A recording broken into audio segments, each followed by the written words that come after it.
ನಮಸ್ಕಾರ. ನನ್ನ ಹೆಸರು ಸಂಧ್ಯಾ ಬಾಳಾಸಾಹೇಬ್ ಕುಲಕರ್ಣಿ. ನನ್ನ PRN ನಂಬರ್ 16179997. ಇವತ್ತಿನ 12ನೇ ಅಧ್ಯಾಯದ್ದು ಗೀತಾ ಪಠಣ. ಓಂ ಶ್ರೀ ಪರಮಾತ್ಮನೇ ನಮಃ. ಶ್ರೀಮದ್ಭಗವದ್ಗೀತಾ ಅಥ 12ೋऽಧ್ಯಾಯः. ಅರ್ಜುನ ಉವಾಚ ಏವಂ ಸತತಯುಕ್ತಾ ಯೇ ಭಕ್ತಾಸ್ತ್ವಾಂ ಪರ್ಯುಪಾಸತೆ ಯೇ ಚಾಪ್ಯಕ್ಷರಮವ್ಯಕ್ತಂ ತೇಷಾಂ ಕೆ ಯೋಗವಿತ್ತಮಾಃ. ಶ್ರೀಭಗವಾನುವಾಚ ಮಯ್ಯಾವೇಶಮನೋ ಯೇ ಮಾಂ ನಿತ್ಯಯುಕ್ತಾ ಉಪಾಸತೆ ಶ್ರದ್ಧಯಾ ಪರಯೋಪೇತಾಸ್ ತೇ ಮೇ ಯುಕ್ತತಮಾ ಮತಾಃ. ಯೇ ತ್ವಕ್ಷರಮನಿರ್ದೇಶ್ಯಂ ಅವ್ಯಕ್ತಂ ಪರ್ಯುಪಾಸತೆ ಸರ್ವತ್ರ ಗಮಚಿಂತ್ಯಂ ಚ ಕೂಟಸ್ಥಮಚಲಂ ಧ್ರುವಂ ಸನ್ನಿಯಮ್ಯೇಂದ್ರಿಯಗ್ರಾಮಂ ಸರ್ವತ್ರ ಸಮಬುದ್ಧಯಃ ತೇ ಪ್ರಾಪ್ನುವಂತಿ ಮಾಮೇವ ಸರ್ವಭೂತಹಿತೇ ರತಾಃ. ಕ್ಲೇಶೋಧಿಕತರಸ್ತೇಷಾಂ ಅವ್ಯಕ್ತಾಸಕ್ತಚೇತಸಾಂ ಅವ್ಯಕ್ತಾ ಹಿ ಗತಿರ್ದುಃಖಂ ದೇಹವದ್ಭಿರವಾಪ್ಯತೆ.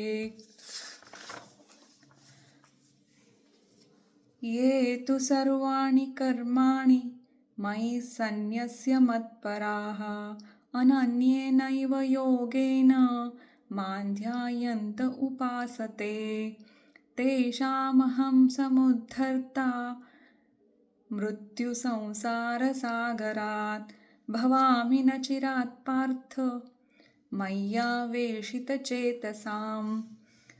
ಮಯ್ಯೇವ ಮನ ಆಧತ್ಸ್ವ ಮಯಿ ಬುದ್ಧಿಂ ನಿವೇಶಯ ನಿವಸಿಷ್ಯಸಿ ಮಯ್ಯೇವ ಅಥ ಊರ್ಧ್ವನ್ನ ಸಂಶಯಃ. ಅಥ ಚಿತ್ತಂ ಸಮಾಧಾತುಂ ನ ಶಕ್ನೋಷಿ ಮಯಿ ಸ್ಥಿರಂ ಅಭ್ಯಾಸಯೋಗೇನ ತತೋ ಮಾಮಿಚ್ಛಾಪ್ತುಂ ಧನಂಜಯ. ಅಭ್ಯಾಸೇಪ್ಯಸಮರ್ಥೋऽಸಿ ಮತ್ಕರ್ಮ ಪರಮೋ ಭವ ಮದರ್ಥಮಪಿ ಕರ್ಮಾಣಿ ಕುರ್ವನ್ ಸಿದ್ಧಿಮವಾಪ್ಸ್ಯಸಿ ಅಥೈತದಪ್ಯಶಕ್ತೋऽಸಿ ಕರ್ತುಂ ಮದ್ಯೋಗಮಾಶ್ರಿತಃ. ಸರ್ವಕರ್ಮಫಲತ್ಯಾಗನ್ ತತಃ ಕುರು ಯಥಾತ್ಮವಾನ್ ಶ್ರೇಯೋ ಹಿ ಜ್ಞಾನಮಭ್ಯಾಸಾಜ್ ಜ್ಞಾನಾದ್ ಧ್ಯಾನೌ ವಿಶಿಷ್ಯತೆ ಧ್ಯಾನಾತ್ ಕರ್ಮಫಲತ್ಯಾಗಸ್ ತ್ಯಾಗಾತ್ ಶಾಂತಿರನಂತರಂ. ಅದ್ವೇಷ್ಟಾ ಸರ್ವಭೂತಾನಾಂ ಮೈತ್ರಃ ಕರುಣ ಏವ ಚ ನಿರ್ಮಮೋ ನಿರ್ಹಂಕಾರಸ್ ಸಮದುಃಖ ಸುಖಕ್ಷಮಿ. ಸಂತುಷ್ಟಃ ಸತತಂ ಯೋಗಿ ಯತಾತ್ಮಾ ದೃಢನಿಶ್ಚಯಃ ಮಯ್ಯರ್ಪಿತಮನೋ ಬುದ್ಧಿರ್ ಯೋ ಮದ್ಭಕ್ತಃ ಸ ಮೇ ಪ್ರಿಯಃ.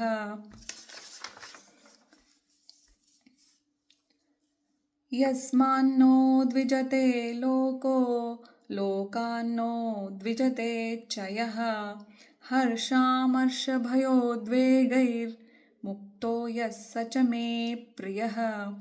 ಅನಪೇಕ್ಷಃ ಶುಚಿರ್ದಕ್ಷ ಉದಾಸೀನೋ ಗತವ್ಯಥಃ ಸರ್ವಾರಂಭ ಪರಿತ್ಯಾಗಿ ಯೋ ಮದ್ಭಕ್ತಃ ಸ ಮೇ ಪ್ರಿಯಃ.